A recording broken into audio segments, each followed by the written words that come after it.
الحمد لله الحمد لله وحده، والصلاة والسلام على من لا نبي بعده ولا رسول بعده ولا معصوم بعده. أما بعد فإن خير الحديث كتاب الله، وخير الهدي هدي محمد صلى الله عليه وسلم، وشر الأمور محدثاتها، وكل محدثة بدعة، وكل بدعة ضلالة، وكل ضلالة في النار. أعوذ بالله من الشيطان الرجيم. بسم الله الرحمن الرحيم.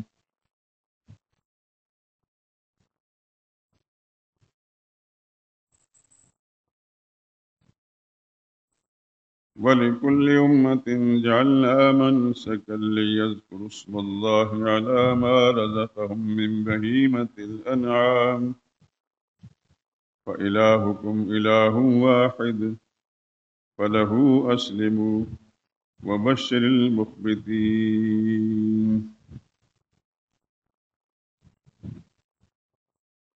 اور ہم نے ہر امت کے لیے قربانی کا ایک طریقہ مقرر کر دیا ہے، تاکہ جو مویشی چوپائے اللہ نے ان کو عطا کیے ہیں ان کے ذبح کرنے کے وقت ان پر اللہ کا نام لیں۔ سو تمہارا کارساز ایک اللہ ہی ہے، اسی کے فرما بردار بن جاؤ اور عاجزی کرنے والوں کو خوشخبری سنا دو۔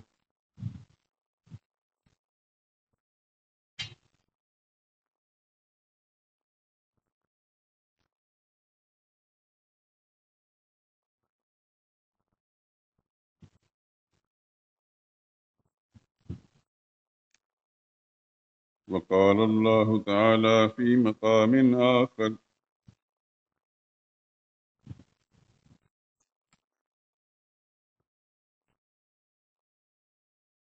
يا أيها الذين آمنوا كتب عليكم الصيام كما كتب على الذين من قبلكم لعلكم تتقون۔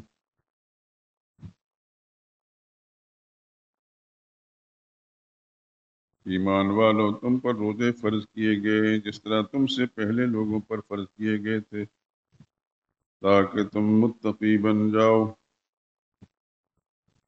سبحان ربك رب العزة عما يصفون، وسلام على المرسلين والحمد لله رب العالمين۔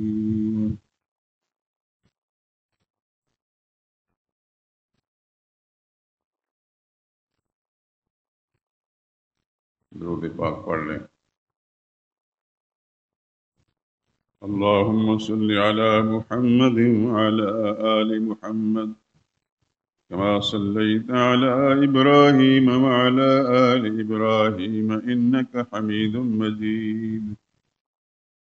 اللهم بارك على محمد وعلى آل محمد كما باركت على إبراهيم وعلى آل إبراهيم إنك حميد مجيد۔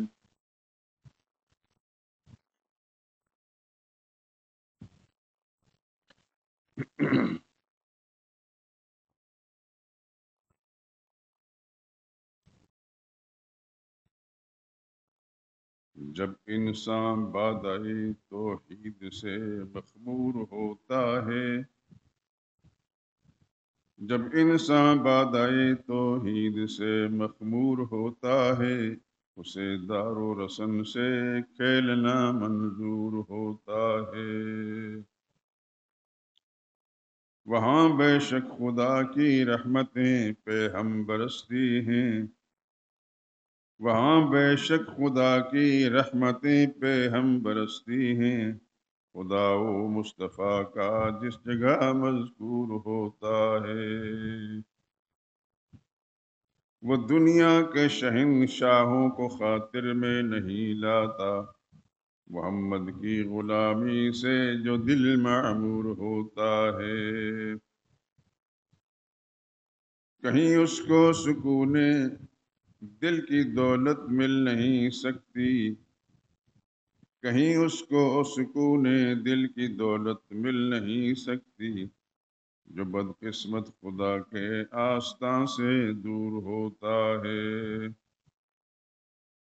نظام کفر باطل کو گوارا کر نہیں سکتا، وہ جس کے سامنے اسلام کا دستور ہوتا ہے۔ نہ جانے اپنی آزادی پہ کیسا ناز ہے اس کو، جو بے بس خواہشات نفس سے مجبور ہوتا ہے۔ جو اوروں کے سہارے زندگی کرنے کا خوگر ہو، وہ ملت کے لیے رشتہ ہوا ناسور ہوتا ہے۔ ظہور اس کی مشیت کے سوا کچھ بھی نہیں ہوتا، وہی ہوتا ہے جو اللہ کو منظور ہوتا ہے۔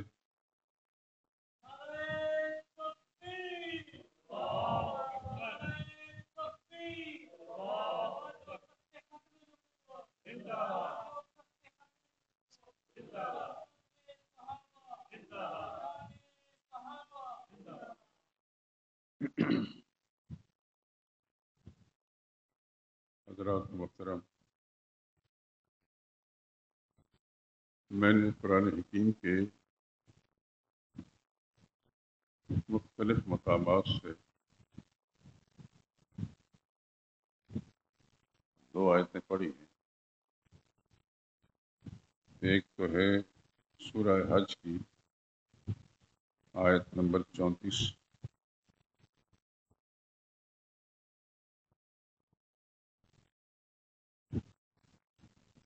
اور دوسری ہے سورہ بقرہ کی آیت نمبر 183۔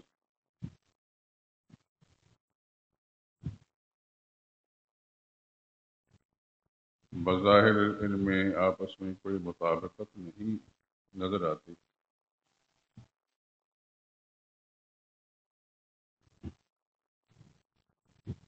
لیکن چند ہی لمحوں میں انشاءاللہ آپ کو اس کی مطابقت کا اندازہ ہو جائے گا۔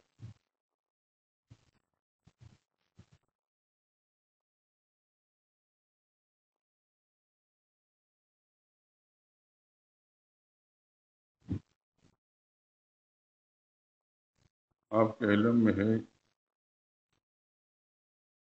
کہ گزشتہ کئی ہفتوں سے، بلکہ رمضان مبارک سے بھی پہلے سے، ایک مضمون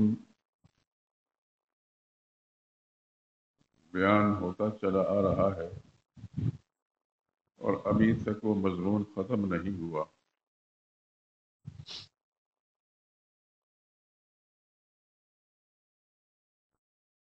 اور وہ مضمون ہے اسلام کا بنیادی اور اساسی مسئلہ، جس کی وجہ سے میں اور آپ مسلمان کہلاتے ہیں، یا دنیا کا ہر شخص جو اپنے آپ کو مسلمان کہتا ہے اس کے بغیر وہ مسلمان ہو نہیں سکتا۔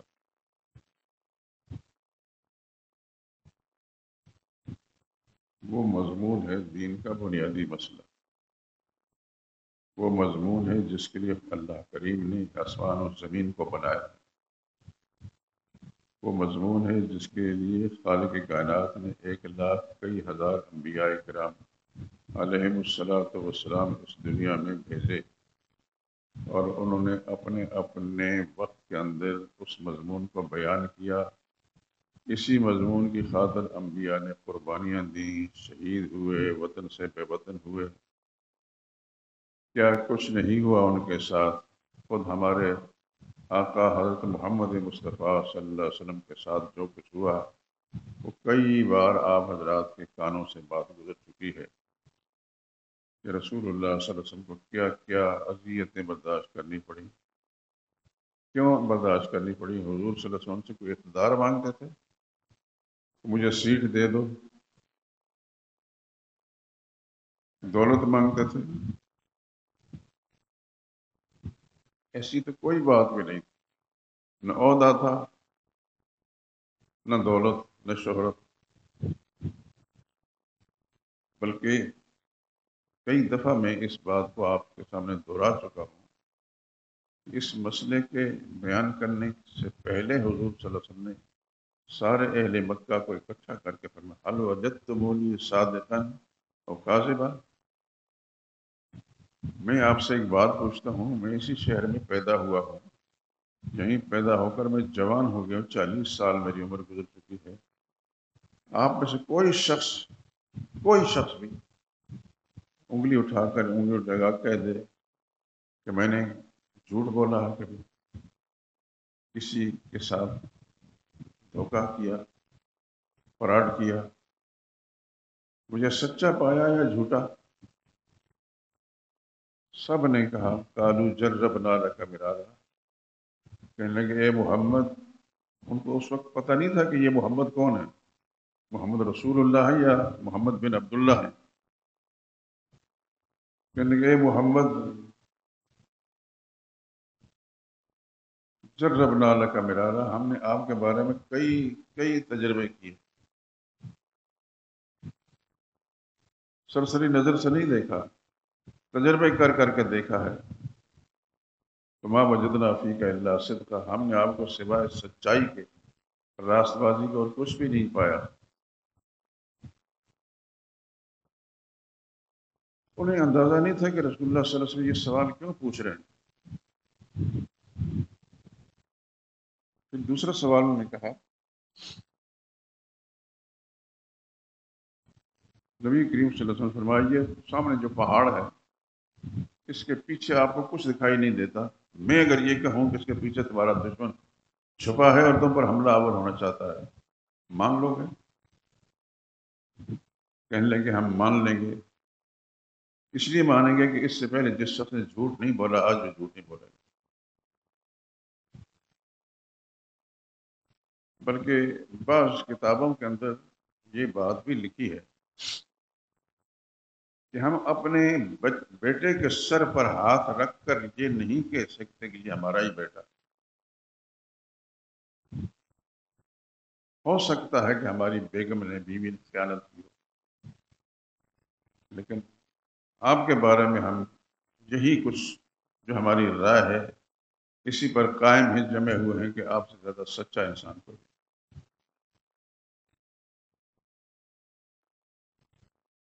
پھر رسول اللہ صلی اللہ علیہ وسلم نے وہ بنیادی بات کہی جس کے لیے میں یہ ساری تمہید باندھ کر آپ کی توجہ اس طرح مبذول کرا رہا ہوں، وہ بات جس کے لیے آسمان و زمین اللہ نے بنایا، جس کے لیے 1,00,000 کئی ہزار انبیاء کرام مبعوث فرمایا، جس کے لیے اللہ نے کتابیں بھیجی،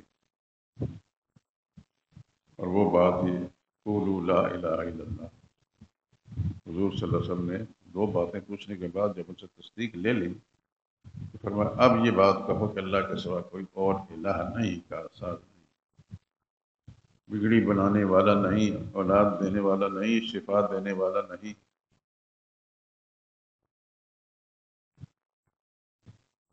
وہ سمجھتے تھے کہ لفظ الہ کیا ہے، آج کا مسلمان نہیں سمجھتا، آج کا مسلمان لفظ الہ کا معنی نہیں سمجھتا، زیادہ سے زیادہ یہ جب اسے کلمہ پڑھا جائے گا تو یہ کہا جائے گا اللہ کے سوا کوئی عبادت کے لائق نہیں، اس کو کچھ پتہ نہیں کہ عبادت کیا ہوتی ہے، بس ایک لفظ زبان سے ادا ہو گیا۔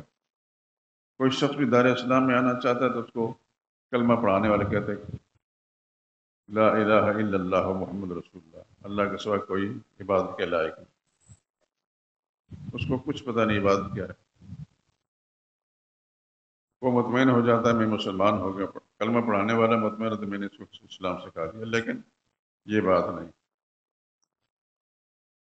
اس کو بات جب سمجھ میں آئے گی تو پھر وہ نہیں مانے گا، جس طرح مکہ کے واسیوں نے بات جب سمجھ میں آئی تو بگڑ گئی، اس طرح آج کا جو مسلمان کہلانے والا ہے جب اس کو لا الہ اللہ کے سوا کوئی الہ نہیں، اس کو یہ کلمہ پڑھانا یوں نہیں پڑھاتا اللہ کے سوا کوئی الہ نہیں، الہ کا معنی کیا ہے؟ بس اللہ کے سوا کوئی عبادت کے لائق نہیں، چلو یہ کہتا ہے میں نے اپنا کام کر لیا، اس نے اپنا کام کر لیا، اس کو پتہ ہی نہیں عبادت کیا چیز ہے، یہاں سے معاملہ بگڑتا ہے۔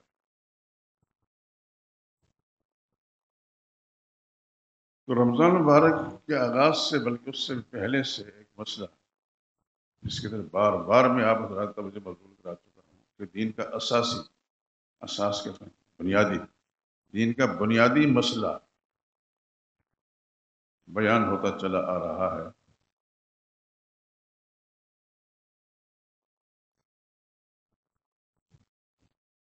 آپ حضرات نے یقیناً اس پر توجہ فرمائی ہوگی یا نہیں، کیونکہ میں یہ برملا کہتا ہوں کہ اس کا عشر عشیر بھی بیان نہیں ہوا، لیکن چونکہ ہمارا یہ فرض ہے، ذمہ داری ہے، اور یہ بھی جو حضرات یہاں کے پرانے باسی نمازی ہیں وہ جانتے ہیں کہ میں نے جتنا عرصہ بھی یہاں گزارا ہے کوئی رمضان ایسا نہیں گزارا جس کے اندر اس مسئلے کو نہ بیان کیا۔ پرانے ساتھی، پرانے جتنے نمازی ہیں، جمعہ کے نمازی ہیں، رمضان کے مہینے کے، وہ سب جانتے ہیں۔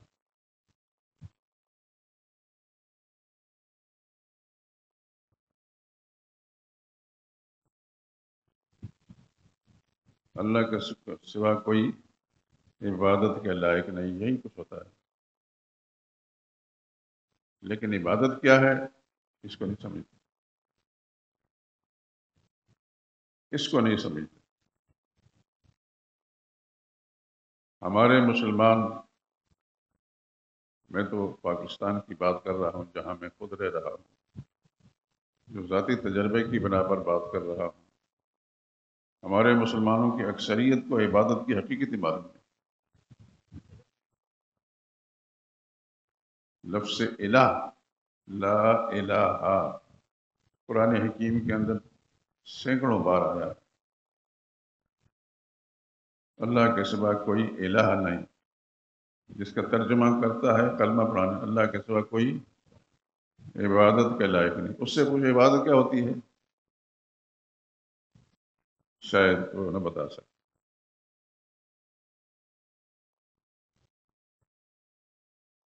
میں نے 2 مقامات سے قرآن حکیم کی آیتیں پڑھی ہیں۔ ایک مقام ہے سورہ حج کا،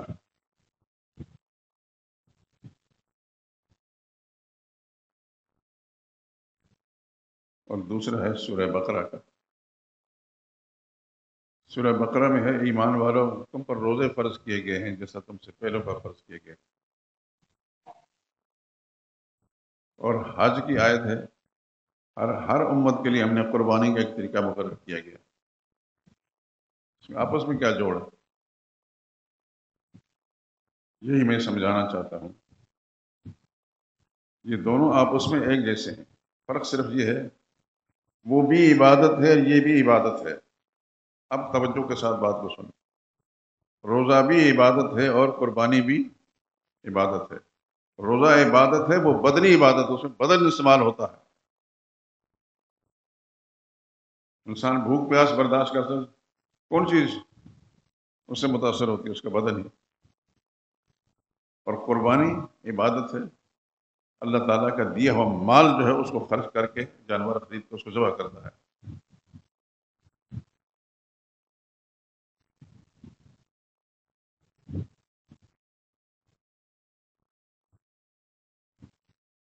آج کل خوش نصیب مسلمان دنیا بھر کے، پاکستان سمیت، حج کے لیے جا رہے ہیں۔ یہ کیا ہے؟ حج کیا ہے؟ عبادت ہے، لیکن کون سی؟ جس میں بدن استعمال ہوتا ہے، بلکہ کچھ مال بھی اور بدن بھی۔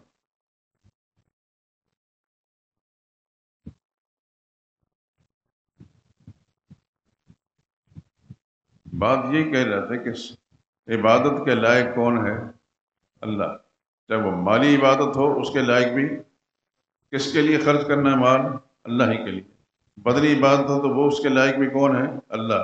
بدن کس لیے استعمال کرنا ہے؟ وہ اللہ کی ذات۔ تو رمضان کا روزہ جس میں شقتیں برداشت کی جاتی ہیں، بھوک پیاس برداشت کی جاتی ہے، وہ عبادت ہے، اور کس کے لیے؟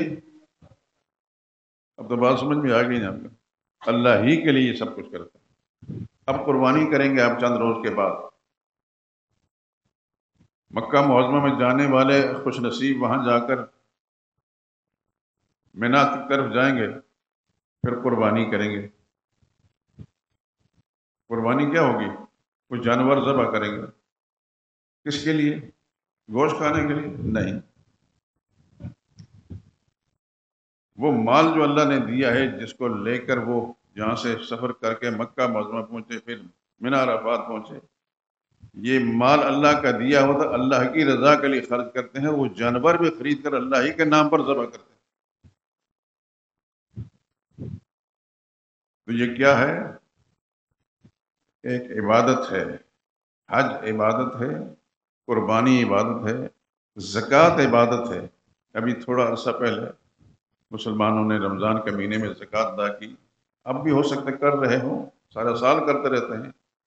زکوٰۃ میں کیا چیز خرچ ہوتی ہے؟ مال۔ مال کس کا دیا ہوا ہے؟ اللہ کا۔ کس کے نام پر خرچ کرتے ہیں؟ اللہ ہی کے نام پر۔ تو عبادت کی کوئی قسم بھی ہو، وہ بدنی عبادت ہو تو تب بھی اللہ کے لیے بدن، نماز آپ پڑھتے ہیں، اس میں نشست و برخاست، اٹھنا بیٹھنا جو کچھ ہوتا ہے کس کے لیے ہوتا ہے؟ اللہ ہی کے لیے۔ جھکتے ہیں تو اللہ کے لیے، رکوع کرتے ہیں تو اللہ کے لیے، سجدہ کرتے ہیں تو اللہ کے لیے، ہاتھ باندھ کر کھڑے ہوتے ہیں تو اللہ ہی کے لیے، روزہ رکھتے ہیں تو اس کے اندر جو بھوک پیاس مشقت برداشت کرتے ہیں تو کس کے لیے؟ اللہ ہی کے لیے۔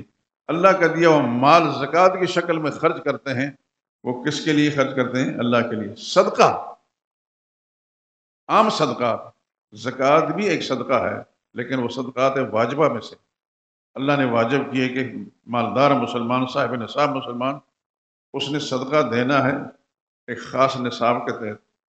اور کچھ لوگ ایسے ہوتے ہیں خود منتیں مانتے ہیں کہ ہمارے یہ کام اللہ پاک فرما دیں، تو ہم نے اللہ تعالیٰ کی رضا کے لیے مال خرچ کرنا ہے۔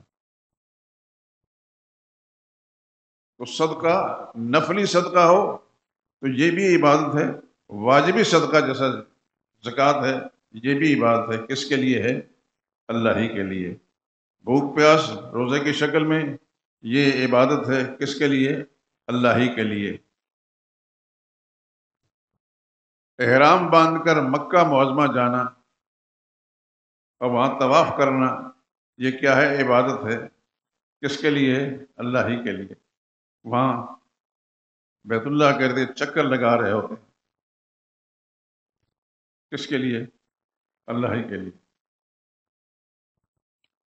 صفا مروہ کے درمیان سعی کر رہے تھے، دوڑ رہے ہیں، کس کی رضا کے لیے؟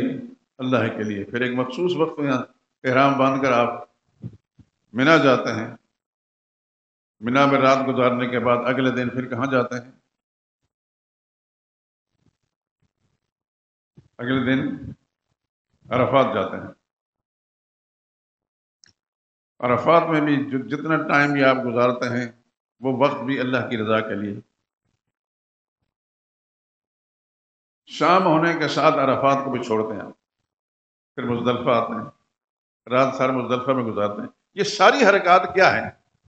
کیونکہ دیوانگی تو نہیں، اللہ کا ایک حکم ہے، اللہ کی رضا کے لیے سب کچھ ہو رہا ہے۔ انسان اپنی مشقت برداشت کرتا ہے، آرام سکون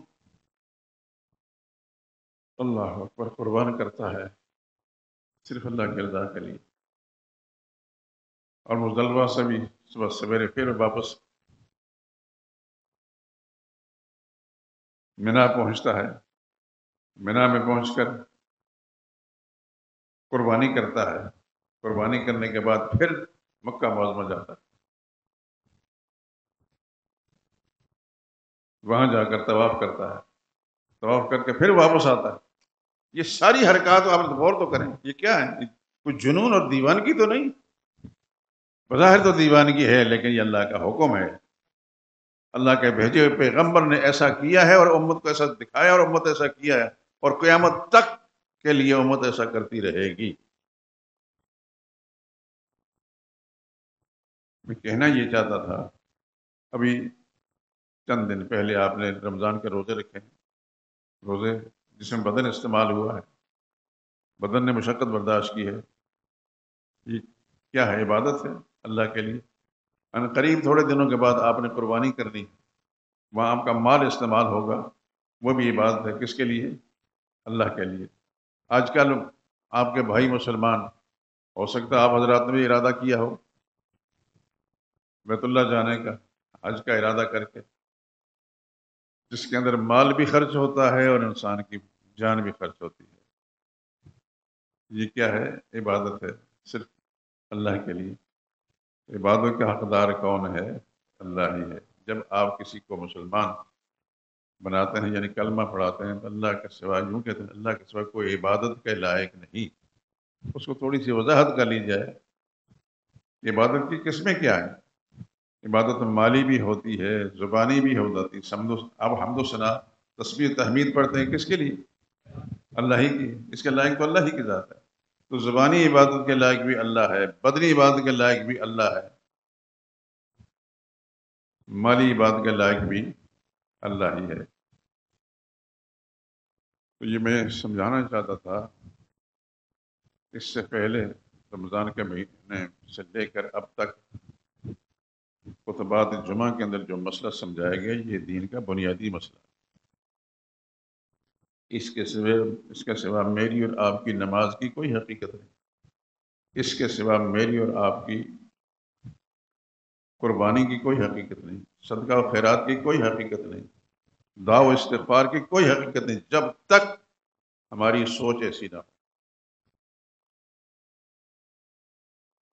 تو قبولیت تو میرے رب کے پاس ہے، لیکن میں نے پوری کوشش کی ہے کہ مسئلے کو ہر زاویے سے سمجھانے کی، کہ مال بھی اللہ کا ہے اور اللہ ہی کے نام پر خرچ ہوگا، بدن بھی اللہ کا دیا ہوا ہے، یہ مشقت بھی اللہ ہی کے نام پر برداشت کرے گا، زبان بھی اللہ کی دی ہوئے، اس میں حمد و ثنا بھی اللہ ہی کے نام کی ہوگی، زکوٰۃ بھی اللہ کے نام پر، صدقہ و خیرات بھی اللہ کے نام پر، قربانی بھی اللہ کے نام پر۔ آپ نماز کے اندر جب تشہد میں بیٹھتے ہیں تو کیا پڑھتے ہیں؟ سب سے پہلے التحیات للہ والصلوات والطیبات، ساری کی ساری زبانی باتیں بھی التحیات للہ ہے، یہ للہ ہر جگہ آ جائے گا، التحیات للہ والصلوات للہ والطیبات للہ، زبانی باتیں بھی اللہ کے لیے، بدنی باتیں بھی اللہ کے لیے، مالی باتیں بھی اللہ کے لیے۔ اللہ ہی نے سب کچھ بنایا، اور کسی کے لیے کیا ہو سکتا ہے؟ اللہ اکبر۔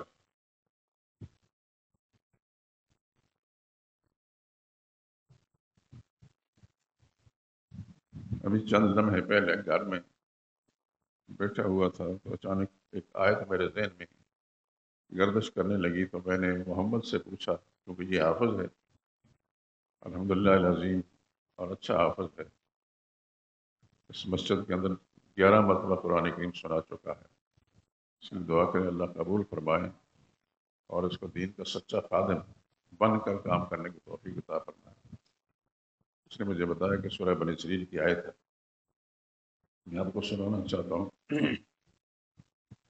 تسبح له السماوات السبع، خدا کی قسم ان آیات کو غور سے دیکھتے ہیں اور پڑھتے ہیں تو انسان کا بدن جھوم جاتا ہے۔ تسبح له السماوات السبع والارض ومن فیہن، ساتوں آسمان بھی اللہ ہی کی پاکی بیان کرتے ہیں، اللہ شریکوں سے پاک ہے۔ سبحان اللہ، مزہ نہیں آتا؟ آسمان بھی اس بات کے اقرار کر رہے ہیں اللہ شریکوں سے پاک ہے، اللہ کا کوئی حصہ دار نہیں۔ تو سبح له السماوات السبع، ساتوں آسمان بھی اللہ کی تسبیح بیان کرتے ہیں، یعنی اللہ شریکوں سے پاک ہے، والارض، اور ساتوں زمینیں بھی اللہ کی تسبیح کرتی ہیں، ومن فیہن، اور جو کچھ آسمانوں میں ہے، جو کچھ زمینوں میں ہے، یہ سب اللہ ہی کی تسبیح بیان کر رہے ہیں۔ اللہ فرماتے وَلَٰكِن لَّا تَفْقَهُونَ تَسْبِيحَهُمْ، اے انسان تم ان کی تسبیحوں کو نہیں جانتے۔ تمہیں پتہ نہیں کہ آسمان کیسی تسبیح پڑھ رہے ہیں، تم نہیں جانتے زمینیں کیسی تسبیح پڑھ رہی ہیں، تم نہیں جانتے کہ زمین و آسمان کے درمیان جو مخلوق ہے وہ کیسی تسبیحیں پڑھ رہے ہیں۔ تسبیح کا کیا مطلب ہے؟ اللہ پاک ہے، ترجمہ کرتے ہیں سبحان اللہ ہے، اللہ پاک ہے، شریکوں سے پاک ہے، حصہ داروں سے پاک ہے، کمزوریوں سے پاک ہے، خامیوں سے پاک ہے۔ اللہ اکبر۔ اللہ آپ کو قرآن کریم کے ساتھ سچی وابستگی نصیب فرمائے۔ میں ہمیشہ آپ حضرات سے درخواست کرتا ہوں، آج پھر درخواست ہے کہ اللہ کے ساتھ سچا تعلق، اللہ کی کتاب کے ساتھ تعلق رکھیں تو انشاءاللہ سچا تعلق پیدا ہو۔ صبح کے وقت آپ کوئی مزدوری محنت نہیں کر رہے ہوتے، کوئی دکان نہیں کر رہے ہوتے، کاروبار نہیں کر رہے ہوتے، صبح کے وقت قرآن کریم تھوڑا سا تلاوت کر لیا کریں، اور غور سے تلاوت کریں۔ غور سے مراد یہ ہے کہ ایسا قرآن کریم جو ترجمے والا ہو، کسی معتبر عالم کا لکھا ہوا ترجمہ ہو، اس کو جب آپ تلاوت کریں گے ترجمے کے ساتھ ساتھ پڑھتے جائیں گے، سمجھ میں آئے گا کہ ہمارا رب ہم سے کیا چاہتا ہے، آپ اپنے رب سے کیا باتیں کرنا چاہتے ہیں۔ اب یہ جو آیتیں ابھی میں نے سورہ بنی اسرائیل کی پڑھی ہیں، خدا کی قسم انسان جھوم جاتا ہے۔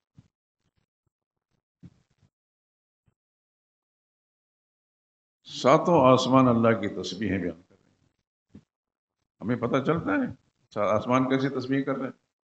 نہیں پتہ چلتا، نہ ہم نے غور کیا، نہ ہم نے زمین کی تسبیحوں کا سمجھا، نہ آسمانوں کی تسبیحوں کو سمجھا۔ اور تسبیح کا کیا معنی ہوتا ہے؟ آپ جب کہتے ہیں سبحان اللہ تو کیا ترجمہ اس کا ہوتا ہے؟ اونچی آواز سے بولیں، اللہ پاک ہے۔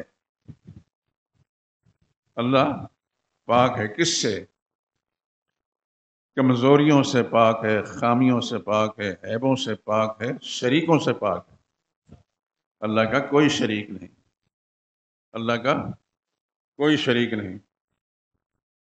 تو اللہ نے اپنی کتاب کے اندر خود اعلان فرما دیا، تو سبح له السماوات السبع، ساتوں آسمان تسبیح بیان کر رہے ہیں، یعنی اللہ کی پاکی بیان کر رہے ہیں، والارض، اور ساتوں زمین بھی اللہ کی تسبیح کر رہی ہیں کہ اللہ شریکوں سے پاک ہے، اللہ کا کوئی حصہ دار نہیں، اللہ خامیوں سے پاک ہے، عیبوں سے پاک ہے۔ ومن فیہن، جو کچھ آسمان و زمین کے درمیان ہے وہ بھی اللہ کی حمد و ثنا کر رہے ہیں، وہ بھی تسبیح پڑھ رہے ہیں۔ یہ چڑیاں جو کچھ چہچہا رہی ہوتی ہیں، ہم سمجھتے ہیں کہ کیا بول رہی ہوتی ہیں۔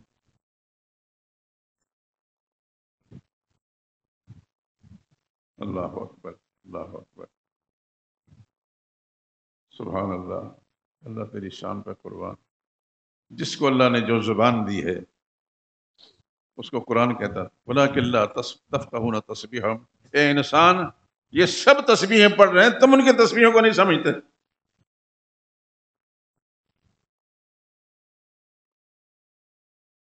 تو یہ کیا ہے؟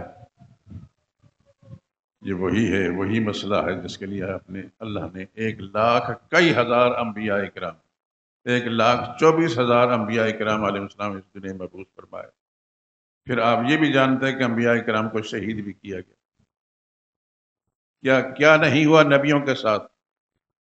کیا کیا نہیں ہوا نبیوں کے ساتھ؟ خود آقا نامدار محمد مصطفیٰ صلی اللہ علیہ وسلم کے ساتھ کیا نہیں ہوا؟ سین کعبہ کے اندر اللہ کے پیغمبر کو مارا گیا، زمین پر لٹا کر اللہ کے نبی صلی اللہ علیہ وسلم کو ٹھوکروں سے مارا گیا۔ آپ کے مخلص ساتھی ابوبکر صدیق کو اتنا مارا گیا کہ ان کے چہرے کے نقوش مٹ گئے۔ یہ ساری قربانی پیغمبر کس کے لیے دے رہے ہیں؟ تو مال مانگ رہے تھے، اقتدار مانگ رہے تھے؟ اللہ اکبر۔ پھر اسی مکہ شہر سے رسول اللہ صلی اللہ علیہ وسلم نکلے، ابوبکر صدیق کے گھر گئے، ان کو ساتھ لے کر پھر غار ثور میں گئی۔ کئی دفعہ میں آپ حضرات سنا چکا ہوں۔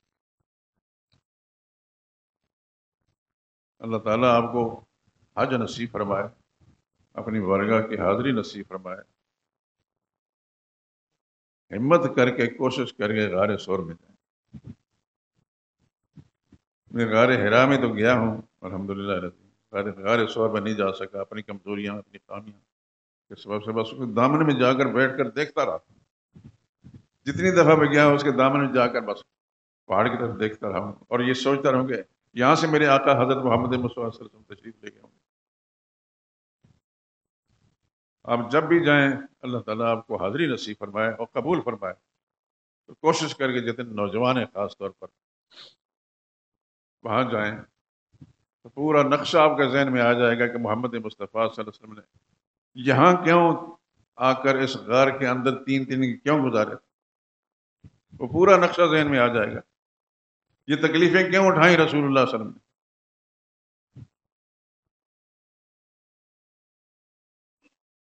اللہ اکبر۔ تو میں نے یہ 2 آیتیں آپ نے نشاندہی کی، ایک سورہ بقرہ کی آیت ہے اور دوسری سورہ حج کی۔ سورہ حج کے اندر بھی ایک عبادت کا ذکر ہے اور بقرہ کے اندر بھی عبادت کا ذکر ہے۔ بقرہ والی عبادت جو ہے وہ روزہ ہے، اور آپ ابھی حال میں روزہ رکھ چکے ہیں، ہو سکتا ہے آج کل بھی رکھ رہے ہوں، ہو سکتا ہے اس وقت بھی آپ میں کوئی خوش نصیب ایسے ہیں جو روزے کی حالت میں ہوں۔ اور سورہ حج کے اندر جس آیت کو میں نے تلاوت کی ہے وہ اس کے اندر بھی ایک عبادت کا ذکر ہے، وہ ہے قربانی والی۔ ان قریب آپ نے کرنی ہے، خدا قبول فرمائے۔ میں یہ بتانا چاہتا ہوں کہ جب آپ کلمہ پڑھتے ہیں یا پڑھاتے ہیں لا الہ، اللہ کے سوا کوئی، بآواز بلند کہ خدا کے فرشتے نوٹ کر رہے ہیں، اللہ کے سوا کوئی عبادت کے لائق نہیں، تو عبادت کا لفظ بولتے وقت ذہن میں رکھیں کہ عبادت پھر ہر قسم کی عبادت اللہ کے لائق، اللہ کے سوا ہر قسم کی عبادت کے لائق کوئی اور نہیں ہے۔ وہ بدنی عبادت ہو، مالی عبادت ہو، زبانی عبادت ہو، اس کے لائق اللہ کے سوا کوئی اور نہیں ہے۔ یہی بات انبیاء کرام علیہ السلام لوگوں کو سمجھاتے رہے، یہی بات صحابہ کرام نے سمجھی اور پھر دنیا کے اندر پھیلائی۔ آج میں اور آپ اس مسجد کے اندر بیٹھے ہوئے کہ چند لمحوں کے بعد ہم نے نماز پڑھنی ہے، اگر صحابہ کرام کی قربانیاں نہ ہوتی، صحابہ کرام نے اس بر صغیر میں آ کر قربانیاں نہ دی ہوتی، تو شاید یہاں مسجد نہ ہوتی، کوئی مندر ہوتا، کوئی گرجا ہوتا جو پڑوس کے اندر جیسے گرجا، کوئی اور چیز ہوتی، لیکن صحابہ کرام کی قربانی کے نتیجے میں میں اور آپ الحمدللہ العظیم کلمہ پڑھتے بھی ہیں، کلمہ مانتے بھی ہیں، اور اللہ کی توفیق کلمے پر عمل بھی کرتے ہیں کہ اللہ کے سوا کوئی عبادت اور پکار کے لائق نہیں ہے۔ کوئی بھی مشکل ہمیں درپیش ہو، اللہ کے سوا کسی اور کو پکار نہیں سکتے، اور کوئی اور ہماری مشکل کشائی بھی نہیں کر سکتا۔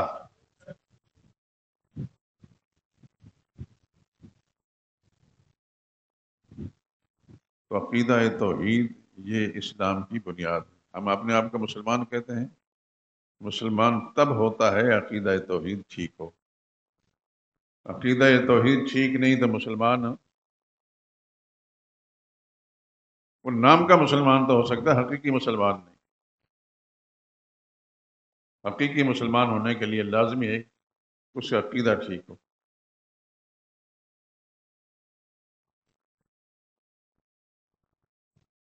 یہی بات محمد مصطفیٰ صلی اللہ علیہ وسلم نے اور دیگر انبیاء کرام علیہ السلام نے اپنے اپنے زمانے میں لوگوں کو سمجھائی۔ جس خوش نصیب نے پیغمبر کی بات کو مان لیا وہ اللہ کے مقبول بندوں میں شامل ہو گیا، جیسے صحابہ کرام، وہ آج بھی مقبول ہیں اور کل بھی مقبول تھے۔ اور جس نے نہیں مانا، چاہے پیغمبر کا رشتہ دار کیوں نہ ہو، وہ مقبول نہیں۔ ابو لہب نے حضور صلی اللہ علیہ وسلم کی بات مانی،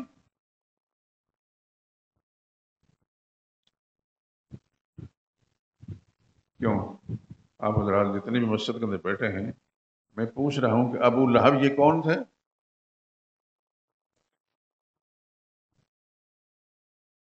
رسول اللہ صلی اللہ علیہ وسلم کے سگے چچا کون تھے؟ آپ بھول نہ جائیں، آپ ان باتوں کو آپ سنانے کو میں کوئی کہانیاں نہیں سنا رہا، رسول اللہ صلی اللہ علیہ وسلم کے سگے چچا تھے۔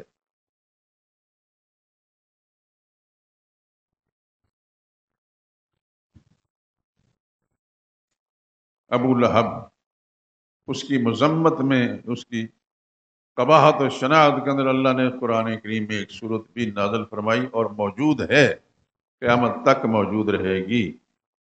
آپ اندازہ کریں کتنا بڑا مجرم تھا کہ اللہ نے اس کی مذمت میں اپنی کتاب میں قیامت تک کے لیے صورت اتار دی، باوجود کہ رسول اللہ صلی اللہ علیہ وسلم کے رشتہ دار تھا، حضور کا خون تھا۔ کئی دفعہ میں آپ حضرات کو سنا چکا ہوں، یہ پہلا بدبخت تھا جس نے رسول اللہ صلی اللہ علیہ وسلم پر پتھر پھینکا تھا۔ صفا پہاڑی پر رسول اللہ صلی اللہ علیہ وسلم سب سے پہلے مکی لوگوں سے جب عہد لیا، قولوا لا الہ الا اللہ، کہ تم مان لو اس بات کو، زبان سے اعلان کر دو کہ اللہ کے سوا کوئی اور، اللہ کے سوا کوئی اور الہ نہیں، بآواز بلند کہیں الہ نہیں۔ یہ خدا کو فطر نوٹ کریں، الہ کا معنی حاجت روا نہیں ہے، مشکل کشا نہیں ہے۔ یہی بات رسول اللہ نے سمجھا، اور خوش نصیب لوگوں نے مان لی اور بد نصیبوں نے نہیں مانی۔ بد نصیبوں میں بڑا بد نصیب تھا ابو لہب۔ ابو جہل بھی تھا، لیکن ابو جہل نے رسول اللہ صلی اللہ علیہ وسلم کو پتھر نہیں مارا، یہ اپنا خون اس نے رسول اللہ صلی اللہ علیہ وسلم پتھر پھینکا، اور پھر اللہ نے اس کی مذمت میں سورت نازل فرمائی۔ ابو جہل کی مذمت میں قرآن کریم میں کوئی صورت نہیں ہے۔ آپ حضرات قرآن کریم تلاوت کے دوران کہیں دیکھتے ہیں کہ ابو جہل کا نام ہے اور اس کے کوئی صورت ہو؟ لیکن ابو لہب کے لیے تبت یدا ابی لہب وتب، آخری دو صورتیں قرآن کریم کی، تین صورتیں چھوڑ کر اس سے پہلے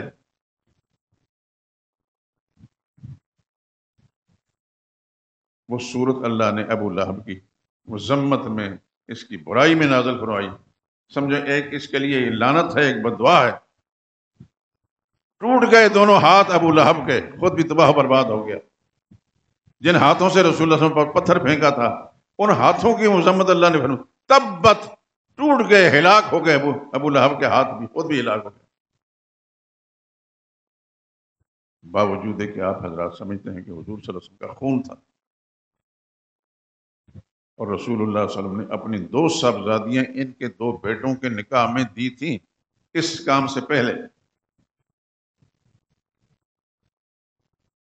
جب رسول اللہ صلی اللہ علیہ وسلم نے یہ اعلان فرمایا کہ لا الہ الا اللہ مان لو، زبان سے کہہ لو، کامیاب ہو جاؤ گے، تو فوراً بگڑا اور پتھر پھینکا بدبخت، اور اپنے دونوں بیٹوں سے کہا کہ محمد کی بیٹیوں کو طلاق دے دو۔ زیادہ تر یہی کچھ کر سکتا تھا، اور انہوں نے طلاق دے دی۔ اور ایک بدبخت بیٹا ایسا بھی تھا جس نے صرف طلاق ہی نہیں دی بلکہ رسول اللہ صلی اللہ علیہ وسلم کے چہرے انور پر تھوکا بھی، حضور صلی اللہ علیہ وسلم کرتا مبارک بھی پھاڑ لیا۔ اور پھر جب اس نے ایسی حرکتیں کی، کئی دفعہ سنا چکا ہوں، پھر سناتا ہوں، آپ حضرات بول نہ جانا۔ حضور صلی اللہ علیہ وسلم نے فرمایا اللہم صلت علیہ کلبا من کلابک، یا اللہ اپنے درندوں میں سے کوئی درندہ اس پر مسلط کر دے۔ پھر کیسے ہوا؟ ایک سفر کے اندر، ایک قافلے کے اندر یہ جا رہا تھا، رات کو سوئے ہوئے تھے، رات کو ایک درندہ آیا، جنگل کا شیر آیا، سونگتے سونگتے اس کو جب معلوم کر کے بعد اس پر ایسا پنجہ مارا کہ اس کے جسم کے حصے بکھرے کر دے۔ خدا کے پیغمبر کی توہین میرے رب کو برداشت نہیں ہوئی۔ حضور صلی اللہ علیہ وسلم کا خون تھا، رسول اللہ صلی اللہ علیہ وسلم کا چچا زاد تھا، سب کچھ تھا، لیکن اس نے جب گستاخی کی رسول اللہ صلی اللہ علیہ وسلم کے ساتھ، تو پھر اللہ کی لعنت اس پر ایسی پڑی، اور آج تک اس کے باپ کو، اس کا نام تو قرآن میں نہیں ہے لیکن اس کے باپ کی مذمت قرآن کریم کے اندر موجود ہے۔ آخری تین صورتیں، قل هو اللہ احد، قل اعوذ برب الفلق، قل اعوذ برب الناس، یہ آخری تین صورتوں سے پہلے جو صورت ہے وہ سورہ لہب، اس کے الفاظ کیا ہیں؟ تبت، ٹوٹ گئے یدا، دونوں ہاتھ ابو لہب کے، وہ تب خود بھی ہلاک ہو گیا۔ اور جب یہ مرا ہے، آپ کے علم میں کئی دفعہ میں سنا بھی چکا ہوں کہ گھر کے اندر بدبو پھیل گئی اس کی، حبشی غلاموں کو بلا کر اس کی لاش کو ایک گڑھے میں پھینکا گیا، بعد میں پتھر پھینک پھینک پھینک کر لاش کو گم کر دیا گیا۔ خدا کی توحید کا جب باغی بنتا ہے اور خدا کے نبی کا توہین کرتا ہے تو خدا کی لعنت اس پر ایسی پڑتی۔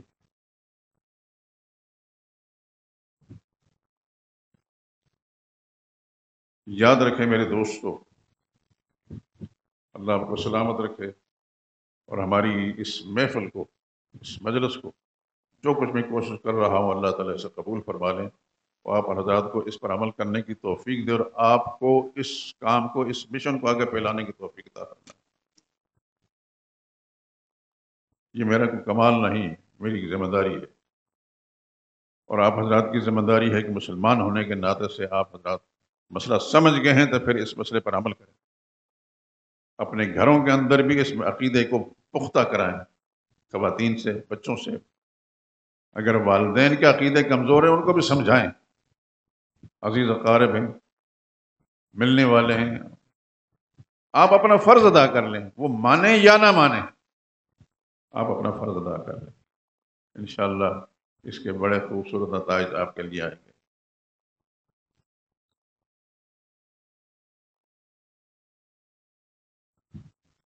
تو عقیدہ توحید یہ اسلام کا اساسی اور بنیادی مسئلہ ہے میرے دوستو۔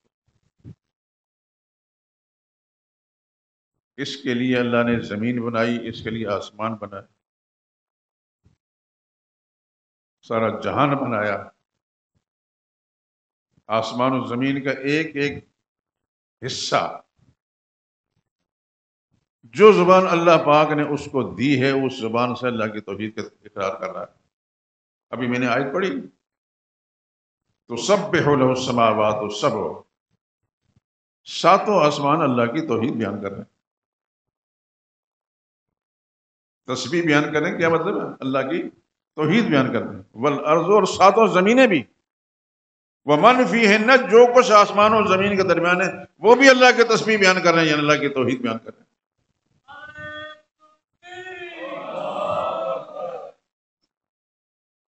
ہمیں سمجھ میں آئے یا نہ آئے، اللہ نے قرآن میں بیان کر دیا۔ پھر آگے ایک جنرل بات فرمائے، وَإِن مِّن شَيْءٍ إِلَّا يُسَبِّحُ بِحَمْدِهِ، یہ دونوں جملے اکٹھے کیے، إِلَّا يُسَبِّحُ بِحَمْدِهِ، کوئی شے ایسی نہیں، کوئی چیز ایسی نہیں، آسمان کی ہو یا زمین کی ہو، وہ اللہ کی تسبیح بھی بیان کرتی ہے اور حمد بیان کرتی ہے۔ تسبیح کا معنی اللہ ہر کمزوری سے، خامی سے، عیبوں سے، شریکوں سے پاک ہے، اور حمد کا معنی ساری خوبیاں، سارے کمالات، ساری عظمتیں، ساری بڑائیاں اللہ کی ذات میں ہیں۔ ابھی میں ایک حدیث سناتا ہوں آپ کو، اللہ اکبر، حدیث کی ایک معتبر کتاب ہے، ہر مسلمان جانتا ہے، علماء بیان کرتے ہیں، اس کا نام ہے بخاری شریف۔ حدیث کی سب کتابوں سے زیادہ ان کا اونچا مقام ہے، امام بخاری نے بہت محنت کی اس کے لیے۔ اس میں آخری حدیث ہے بخاری شریف کی، اس کتاب کی آخری حدیث ہے، اور میں اس کے الفاظ پڑھتا ہوں۔ کلمتان، دو کلمے ہیں، یعنی دو جملے ہیں، ثقیلتان فی المیزان، میزان عمل میں بہت وزن ڈالیں گے، خفیفتان علی اللسان، بولنے میں، زبان میں بڑے ہلکے ہیں، بڑے آسانی سے پڑھے جا سکتے۔ کلمتان، دو کلمے، خفیفتان علی اللسان، زبان پر بولنے میں بڑے آسان اور ہلکے ہیں، ثقیلتان فی المیزان، میزان عمل میں بڑا وزن ڈالیں گے، حبیبتان الی الرحمن، رحمان کو بہت پیارے ہیں۔ ایک ہی انداز ہے، کلمتان، دو کلمے ہیں، یاد رکھیں اس کو، دو کلمے، دو لفظ ہیں، خفیفتان علی اللسان، زبان پر بولنے میں بڑے ہلکے لگتے ہیں، آسان ہیں، ثقیلتان فی المیزان، میزان عمل جو اعمال تولے جائیں گے وہاں بڑا وزن ڈالیں گے، حبیبتان الی الرحمن، رحمان کو بڑے پیارے ہیں، وہ کیا ہیں؟ سبحان اللہ و بحمدہ سبحان اللہ العظیم۔ اس پر بخاری ختم ہو گئی، اس کے الفاظ میں نے سنا دیے، سبحان اللہ و بحمدہ سبحان اللہ العظیم۔ اس میں سبحان بھی اور حمد بھی ہے، سبحان اللہ و بحمدہ۔ اور ایک بات توجہ اور اب آپ جب ثنا پڑھتے ہیں نماز میں، ابھی پڑھیں گے، ثنا میں سب سے پہلے کیا پڑھتے ہیں؟ سبحانک اللہم، آگے و بحمدک۔ یہ اصول ہے اللہ پاک کے قانون کے اندر، احادیث مبارکہ میں بھی ایسا ہی ہے اور قرآن کریم کے اندر بھی۔ سبحان کا لفظ پہلے آتا ہے اور حمد بعد میں آتا ہے۔ سبحان کا معنی اللہ پاک ہے، خامیوں سے پاک ہے، عیبوں سے پاک ہے، نقائص سے پاک ہے، عیوب سے پاک ہے، شریکوں سے پاک ہے۔ اور حمد کا معنی ساری خوبیاں اللہ میں ہیں، ساری عظمتیں اللہ کی ذات کے اندر ہیں، سارے کمالات اللہ کی ذات کے اندر ہیں، ساری بڑائیاں اللہ کی ذات میں۔ اور پھر قرآن کریم کی دو صورتیں بڑا عجیب ہے، سورہ بنی اسرائیل 15 پارے میں کیسے شروع ہوتی ہے؟ سبحان الذی اسریٰ بعبدہ، اور اگلی صورت ہے سورہ کاف، وہ کیسے شروع ہوتی ہے؟ الحمدللہ الذی انزل علی عبدہ الکتاب۔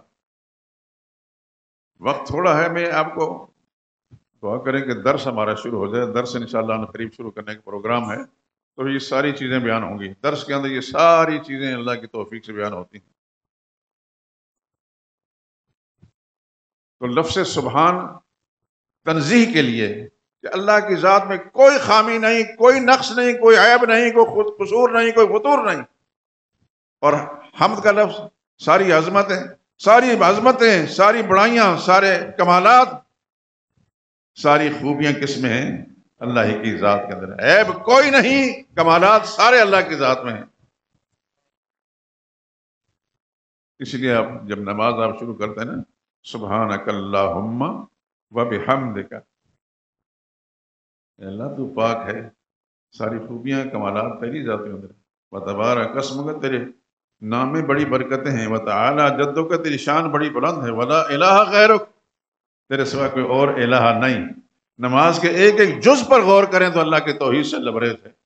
اللہ تعالیٰ عمل کرنے کی توفیق نصیب فرمائے۔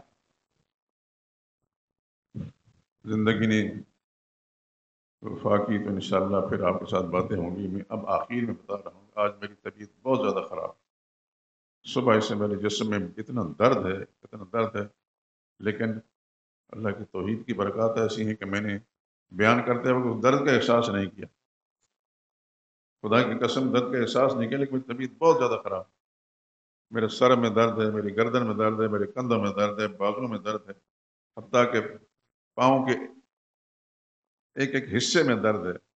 لیکن یہ کام تو میں نے کرنا تھا، ایسا نہیں ہو سکتا کہ یہ کام نہ کروں۔